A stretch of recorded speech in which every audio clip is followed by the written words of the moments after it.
Hello class 9th students. हम लोग का जो सिविक्स का चैप्टर चल रहा था उसमें हम लोग जो डेमोक्रेसी का चैप्टर चल रहा था उसके आगे का हम पढ़ेंगे। क्योंकि ये चैप्टर बहुत लेंदी है तो इसमें मैं जो पॉइंट्स हैं उसके अंदर क्या लिखा हुआ है आप लोग उसको रीड करिए। मैं एक्सप्लेन कर देता हूँ कि इस सेक्शन में एक्चुअल में कितना काम का हमारा सेक्शन है वो हम आपको एक्सप्लेन कर देते हैं हिंदी में आपको। ठीक, तो पहले नंबर इस चैप्टर की बिगिनिंग है। बिगिनिंग में यहाँ ये बताया गया है कि ये लोकतंत्र की शुरुआत हुई कहाँ से, लोगों को लगा कि लोकतंत्र होना चाहिए। तो इसमें बताते हैं कि जो ब्रिटेन से पहले, ब्रिटेन में लोकतंत्र की शुरुआत बताते हैं, लेकिन उसके पहले कहाँ से स्टार्ट होती, बहुत पहले फ्रांस से स्टार्ट हो चुकी थी। ठीक है, लेकिन फ्रांस में जो क्रांति स्टार्ट हुई थी वो डेमोक्रेसी के लिए नहीं थी, लोकतंत्र के लिए नहीं थी। वो किस चीज़ के लिए थी? वो चाह रहे थे अंग्रेज़ों से आज़ादी के लिए।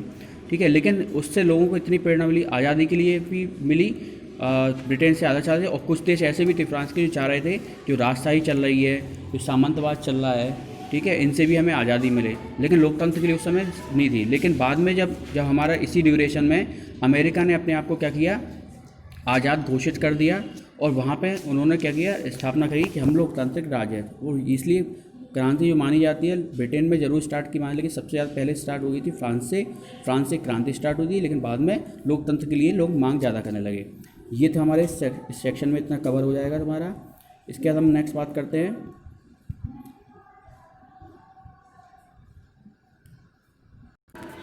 नेक्स्ट हमारा पॉइंट आता है एंड ऑफ कॉलोनीज़, यानी कि जो उपनिवेशवाद थे, जो अंग्रेज़ थे, उनसे किस तरह से मुक्ति मिली। तो इस वाले टॉप पॉइंट में हम लोग को ये चीज़ें कवर की गई हैं। कॉलोनी में क्या बताया गया था कि एशिया और अफ्रीका बहुत पहले से ही चाह रहे थे कि जो हमारे यहाँ पे कॉलोनीज़ आई हैं, अंग्रेज़ जो शासन है, इनसे हमें मुक्ति मिल सके। लेकिन जो लड़ाई जो थी इसके लिए नहीं थी कि हमें सिर्फ उपनिवेशवाद से आज़ादी मिले, वो चाह रहे थे कि हम अपना नेता भी चुन सकें। सिर्फ अंग्रेज़ों को भगाना ही नहीं था उनका काम था कि हम लोग का द्वारा चुना हुआ नेता भी हमारे अकॉर्डिंग काम करे। तो ये सब पहले नहीं हो पाया, लेकिन द्वितीय विश्व युद्ध जैसे ही ख़त्म हुआ उसके बाद लोगों में ये होड़ मच गई आज़ादी की और लोकतांत्रिक शासन व्यवस्था को अपनाने की, ताकि लोगों के हित में जो काम है उसके अकॉर्डिंग सरकार काम करे, उनके देश के हित में काम करे। ठीक है, इसमें सबसे पहले बात करते हैं, हमारे देश को तो 1947 में आज़ादी मिली थी, और उसका बहुत अच्छा लोकतांत्रिक देश बना या डेमोक्रेटिक राज्य बना। लेकिन हम बात करते हैं पश्चिमी अफ्रीका की बात करें तो अफ्रीका के में सबसे पहले प्लेस था वो था घाना में 1957 को वो स्वतंत्र हुआ था। 1957 में घाना स्वतंत्र हुआ था, और ये अफ्रीका का पहला एक ऐसा देश था जिसको आज़ादी मिली थी। इसके बाद इसको देखकर इससे प्रेरणा मिली लोगों को, और फिर उन्होंने अफ्रीका के कई और देश थे उनको भी कॉलोनीज़ यानी कि अंग्रेज़ों की या ब्रिटिश शासन से आज़ादी के लिए उन्होंने पहल की और उनको आज़ादी मिली। इसके बाद हम बात करते हैं नेक्स्ट रीसेंट फेज़ की। रीसेंट फेज़ में हम बताया जाएगा कि अभी वर्तमान में कौन कौन से देश में लोकतंत्र की स्थापना हुई है। तो इसमें मेन जो बताया गया है, एक तो अमेरिका का बताया गया है कि अमेरिका में कि कई देश पहले था लैटिन अमेरिका। लैटिन अमेरिका से मतलब है कि पुराना अमेरिका जिसमें बहुत सारे देश आते थे, उसके देश अलग अलग आज़ाद हुए। और उसके दूसरी बात आती है हमारी सोवियत संघ की, जिसका सोवियत संघ अलग होकर क्या बन गया और उसके कई छोटे छोटे देश में विभाजित हो गया। इसके बाद जो सेना की और लोकतंत्र की बात करते हैं तो इसमें दो देशों के नाम इसमें पूरा टॉपिक में बताए गए हैं। एक तो पाकिस्तान के बारे में और एक नेपाल के बारे में। तो पहले पाकिस्तान के बारे में उन्होंने बताया गया है कि 1999 में कि पाकिस्तान के जो जनरल परवेज़ मुशर्रफ थे उन्होंने क्या किया, सैनिक शासन स्थापित किया, यानी लोकतंत्र को हटाकर। जब देश आज़ाद हुआ था, पाकिस्तान बना था, उस समय लोकतांत्रिक राज था, लेकिन 1999 में क्या हुआ, जो जनरल परवेज़ मुशर्रफ थे उन्होंने क्या किया, सैनिक द्वारा शासन स्टार्ट कर दिया वहाँ पर।